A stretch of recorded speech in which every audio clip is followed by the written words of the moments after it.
We exchange physical currency and digital numbers every day to meet our basic needs. But over time, the function of capital has mutated into a hidden, inescapable mechanical system, an invisible architecture of control. In modern democracies, citizens are taught a straightforward equation: mass public consensus and voting dictate government policy. Researchers Martin Gilens and Benjamin Page at Princeton University tested that equation. They analyzed roughly 1,800 policy changes in the United States over a 2-decade period to see whose preferences actually became law. This chart shows the policy preferences of average citizens compared to the probability of those policies actually being adopted. As public support for a policy increases from 0 to 100%, the line remains completely flat. Regardless of what the bottom 90% of income earners want, the mathematical probability of their preferred policy becoming law does not change. We can contrast that with the influence of economic elites and corporate interest groups on those exact same policies. When the top 10% of earners favor a policy, there is a direct upward correlation between their preference and the policy being enacted. Sociologist Wade M. Cole expanded this analysis globally. Using data from 136 countries across 30 years, his research confirms this exact correlation holds true far beyond the United States. The data reveals a structural reality. Global democracies mathematically function as plutocracies, where capital directly purchases policy outcomes. The blueprints for this system were drafted 500 years ago. In Renaissance Italy, the architects of modern banking merged immense capital with political influence. The mechanism they pioneered is known by economists as the Medici vicious circle. Money is used to gain political power, and that political power is subsequently used to generate even more money. We see this loop operating today through a 4-decade trend of business deregulation and tax policies that consistently favor the affluent, policies that are broadly unpopular with the middle class. At the same time, judicial rulings have made it easier to inject private money into elections, while the systemic weakening of labor unions has removed the primary counterbalance to corporate influence.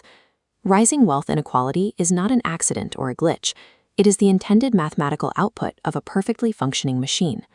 To understand how this machinery endures, we have to look at the human operators.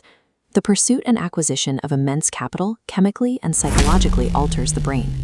In a study at UC Berkeley, researchers rigged games of Monopoly, giving certain players a massive influx of starting cash. Almost immediately, the enriched players began to behave aggressively, taking up physical space and taunting the poorer players. These behavioral shifts scale up into the real world. Psychologists measuring the impact of wealth have found that as a person's socioeconomic status rises, their baseline emotional intelligence and ability to accurately read facial expressions drops. In San Francisco, researchers observed intersections where the law requires vehicles to stop for pedestrians. Drivers in luxury cars were 4 times more likely to ignore the law, cut off pedestrians, and cut off other drivers. The financial architecture actively isolates those at the top. The environment selects for and breeds psychological entitlement and a severe deficit in empathy. The psychological toll on the bottom 90% is equally profound. Philosopher Karl Marx described the condition of workers under an industrial capitalist system using the concept of alienation. Building on this, psychologist Erich Fromm outlined a framework of having versus being.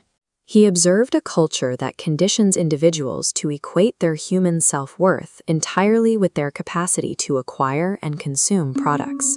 Political scientist Frederick Solt measured the resulting behavior. As economic inequality rises, the alienated masses recognize their political powerlessness and physically withdraw from civic participation.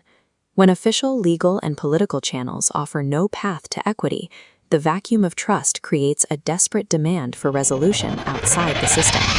We see this in the global rise of dystopian justice narratives, where cultural anti-heroes act outside the judiciary to achieve the fairness the system refuses to provide. When a population is forced to participate in a rigged game that extracts their labor while silencing their voice, civic collapse and radicalization follow.